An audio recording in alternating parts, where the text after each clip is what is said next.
You changed your diet. You gave up bread, sugar, white rice. You followed the plan, and your blood sugar is still spiking. That is not a diet failure. That is a clue. And almost nobody is explaining what it actually means. Here is what your doctor hasn't had time to tell you. Food drives only part of your blood sugar.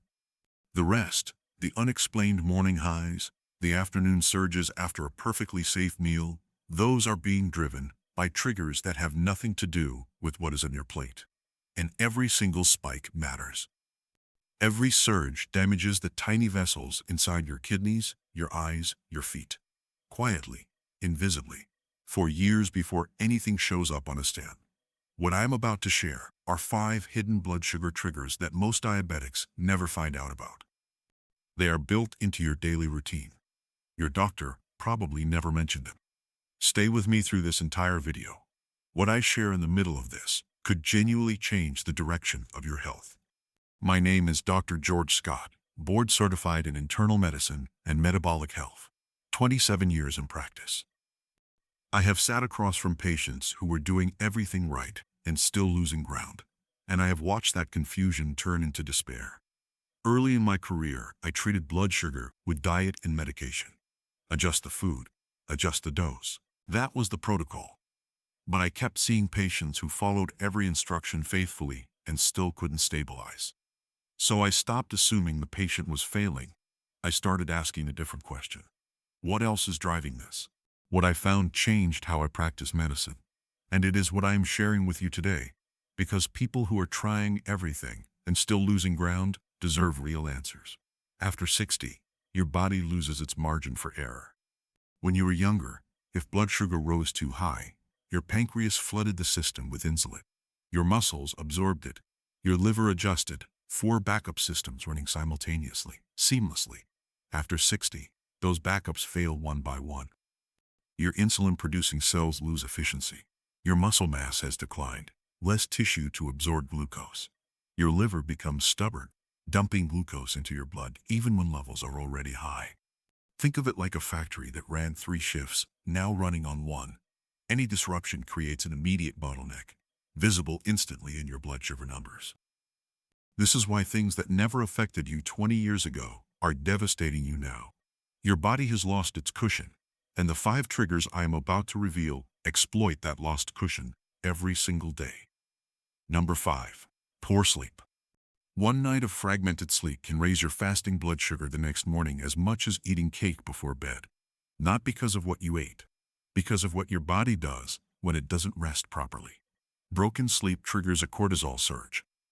Cortisol signals your liver to flood your bloodstream with glucose because your body believes it is under threat. In a young, responsive body, that surge gets handled. In an aging body with reduced insulin sensitivity, that glucose just sits there, pushing your fasting numbers up, setting a punishing baseline for the entire day ahead. Research from the University of Chicago found that 6 days of restricted sleep produced insulin resistance comparable to early type 2 diabetes. 6 days. Robert was 71, retired electrician, measured his food meticulously, walked every morning, fasting glucose stuck in the 160s. When I reviewed his full picture, one thing stood out. He was up 3 or 4 times every night. Untreated sleep apnea. 7 hours in bed, 4 hours of real sleep. We addressed the sleep apnea.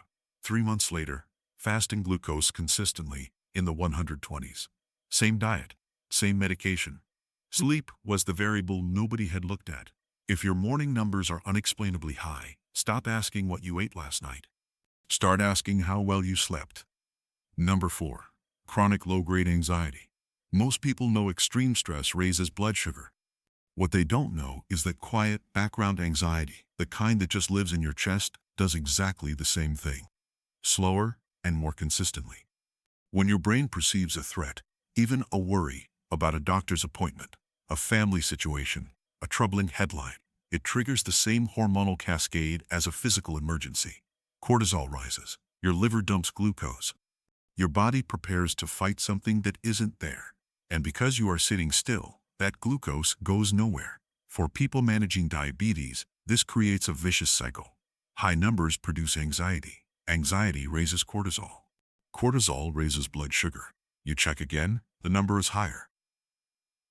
A study published in Psychosomatic Medicine found that chronic stress and anxiety independently elevated HbA1c, the 3-month blood sugar average, even when diet and medication were held constant.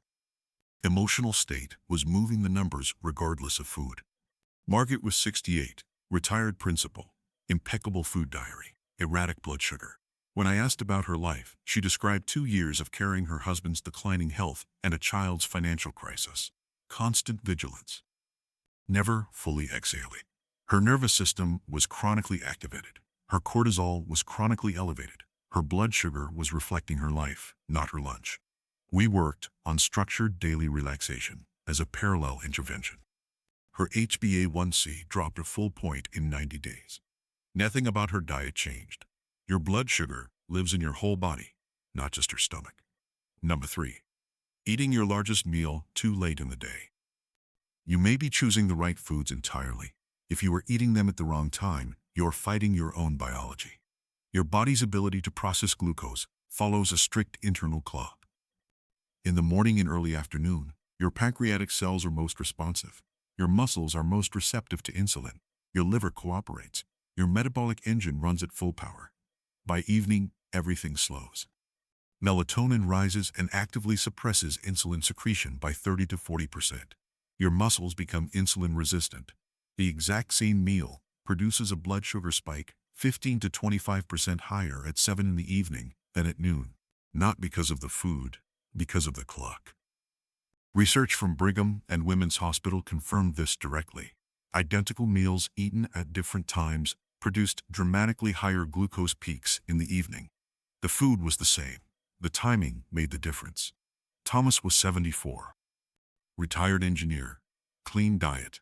But his main meal, his significant meal, was at 7:30 every evening, because that was the family tradition and when his wife cooked. Evening numbers consistently alarming. Morning fasting numbers elevated as a consequence. We shifted one thing: larger, more balanced meals earlier, lighter dinner, finished before 6:30. Numbers stabilized within weeks. Not one ingredient changed. If your evenings and mornings are your most difficult numbers, ask yourself honestly, when am I eating my biggest meal? That question alone may contain your answer. Number 2, dehydration. This one is almost never discussed, and it may be the most immediately fixable trigger on this list. Your blood is a solution. Glucose dissolved in fluid. When you are well hydrated, that solution is properly diluted, flows smoothly, and your kidneys clear the excess efficiently. When you are mildly dehydrated, even slightly, the water content drops, but the glucose doesn't go anywhere. It becomes more concentrated and less fluid. Your blood sugar rises without you eating a single additional carbohydrate. At the same time, your kidneys filter less efficiently. Glucose that should be clearing stays in circulation longer. After 60, this is compounded. Your thirst signal weakens. Your skin loses water more easily. Your kidneys concentrate less efficiently. Research from the European Journal of Nutrition found that mildly dehydrated adults over 65 showed glucose readings averaging 20% higher than when properly hydrated, with no change in food or medication. 20%. The difference between a number that reassures you and one that frightens you, produced entirely by water. Donna was 67, former nurse. She knew diabetes management well, but she had quietly cut her fluid intake over 2 years because she was exhausted by nighttime bathroom trips. Same trade millions of seniors make without realizing the metabolic cost. Her numbers had worsened across that exact same 2-year window. We reestablished proper daytime hydration, front-loaded in the morning and early afternoon. Her readings improved measurably within 3 weeks. Same food, same medication, more water.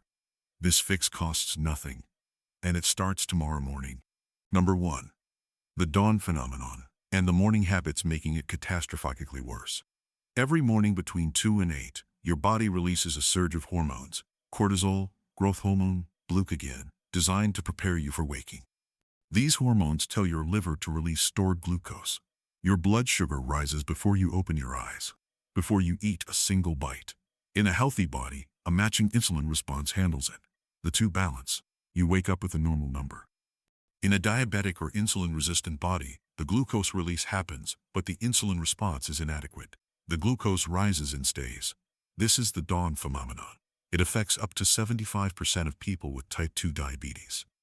And it is the most common explanation for elevated fasting numbers that seem completely disconnected from what you eat the night before. Now here is what makes it worse. 3 common morning behaviors amplify it severely. Reaching for coffee before water. Caffeine spikes cortisol further, a second hormonal surge on top of the one your body is already producing. Sitting motionless for the first hour. Your muscles are your primary glucose disposal system. Stationary muscles dispose of nothing. Skipping or delaying breakfast. No food means no insulin signal. The elevated morning glucose holds for hours with nowhere to go. James was 72, retired accountant. Fasting numbers stuck in the 180s despite medication and a disciplined diet. 3 physicians hadn't identified the problem. His morning routine was the entire issue. Wake up, sit in the recliner, watch the news. 2 coffees before water. No movement, no breakfast until 9:30. Every morning, his body produced a massive glucose surge, received a second cortisol hit from coffee, got 0 muscular glucose disposal, and then held that elevated level for 2 hours before any food signal arrived. We changed 1 hour of his morning. Water first, 5 minutes of movement, heel raises, marching in place, a slow walk down the hallway.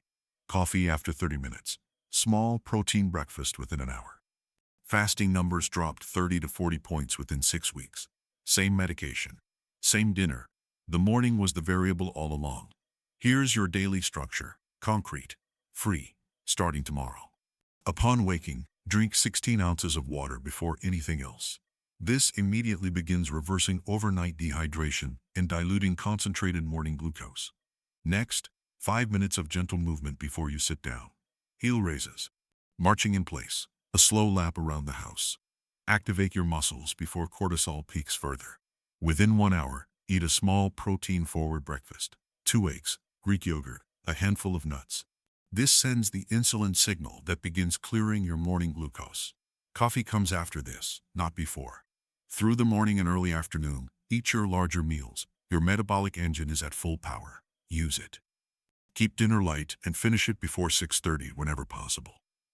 Every hour through the day, drink water. Your thirst signal cannot be trusted after 60. Hydration requires intention. In the evening between 7 and 8, spend 10 minutes deliberately lowering your cortisol. Slow breathing, light stretching, quiet reading, not the news, not your phone. Signal safety to your nervous system before sleep. Protect your sleep. Consistent schedule. Cool, dark room, 7 to 8 hours. Tomorrow's fasting number is being determined tonight. Addressing all 5 triggers simultaneously. Sleep, stress, meal timing, hydration, and morning habits can reduce unexplained blood sugar variability by 30 to 40%. Not because it is complicated, because it is finally targeting the actual cause.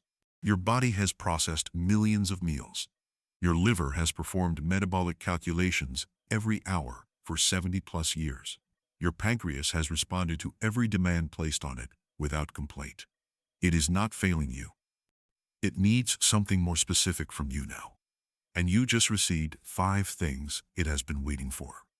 You are not losing this battle because you lack discipline. You may simply have been working with an incomplete map. Now you have 5 more pieces. Start with 2 changes tomorrow. The morning water, the morning movement. Hold those for 30 days. Watch what changes when you stop fighting the food and start addressing what the food was never responsible for. Share this video tonight with someone managing this diagnosis. A spouse, a sibling, a friend doing everything right and still struggling. You may never know whose kidneys, whose eyesight, whose independence you just protected by passing this along. Subscribe to this channel right now. Every week, I release content built specifically for adults over 60 who are managing their health seriously and deserve real clinical information, not oversimplified advice that wastes their time. Hit the like button before you leave. Leave a comment below. Tell me your age and which trigger you had never heard before. Was it the dawn phenomenon, the dehydration connection, the sleep relationship, I read every comment. Your answer shapes the next video. And share this directly with someone in your life who is still searching for the reason their numbers won't cooperate. The answer they need might be sitting in this video right now. I am Dr. George Scott. Thank you for being here. Your health is worth fighting for, and now you know exactly what you have been fighting.